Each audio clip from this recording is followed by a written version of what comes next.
Assalamualaikum warahmatullahi wabarakatuh. Perkenalkan, kami dari kelompok 5. Di sini kami akan mempresentasikan teori konektivisme yang sebelumnya perkenalkan, saya Indah Purbaningsih. Saya Hasnianti. Saya Yeni. Baik, untuk pembahasan pertama saya akan menjelaskan tentang latar belakang.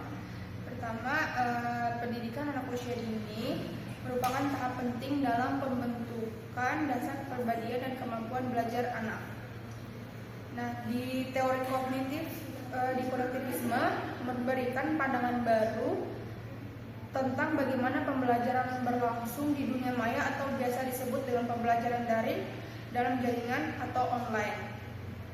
Untuk rumusan masalahnya, yang pertama, pengertian teori konektivisme, bagaimana prinsip-prinsip teori konektivisme. Yang ketiga, bagaimana penerapan teori konektivisme. Yang keempat, apa manfaat teori konektivisme.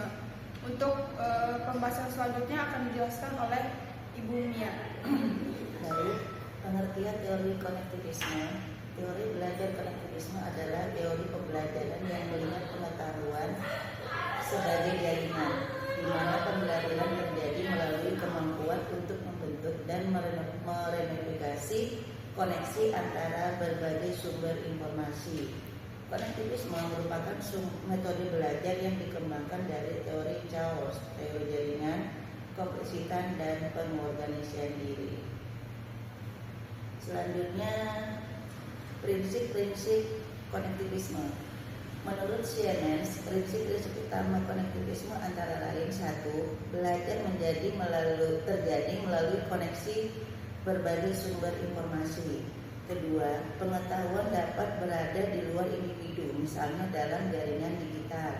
3. Mengetahui di mana informasi dapat ditemukan lebih penting daripada mengingat informasi itu sendiri. 4. Proses pembelajaran melibatkan kemampuan untuk melihat hubungan antar bidang, ide, dan konsep. 5. Keputusan dalam belajar didasarkan pada informasi yang terus berubah dan berkembang.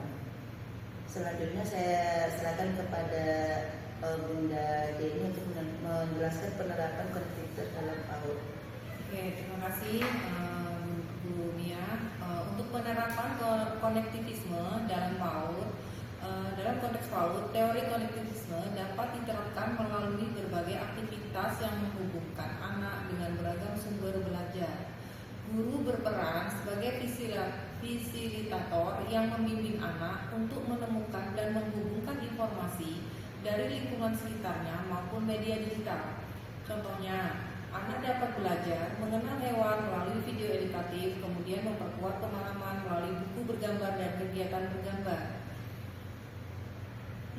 Contoh kegiatan pembelajaran berbasis konektivisme.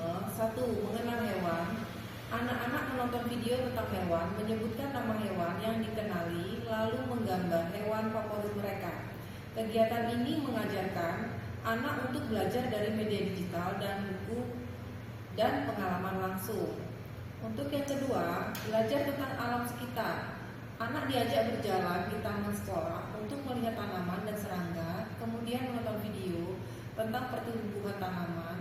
Mereka menggambar hasil pengamatan sehingga belajar dari lingkungan nyata dan media digital secara bersamaan.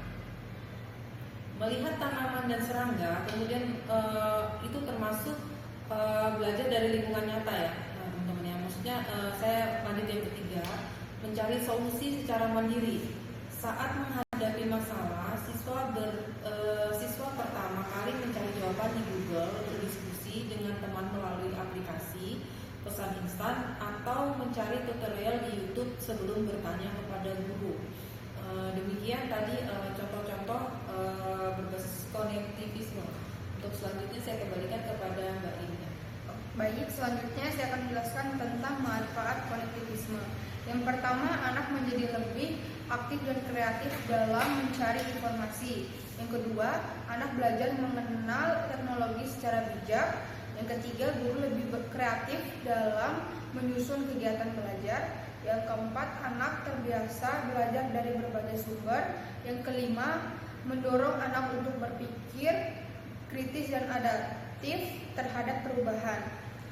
Lalu kesimpulannya, siswa membentuk pengetahuan sendiri dengan mengidentifikasikan dan mengungkapkan gagasan dan pandangan mereka melalui tugas yang diberikan guru melalui video atau presentasi daring. Sekian dari kami, mungkin itu yang bisa kami sampaikan. Mohon maaf apabila ada kata yang kurang. Wassalamualaikum warahmatullahi wabarakatuh.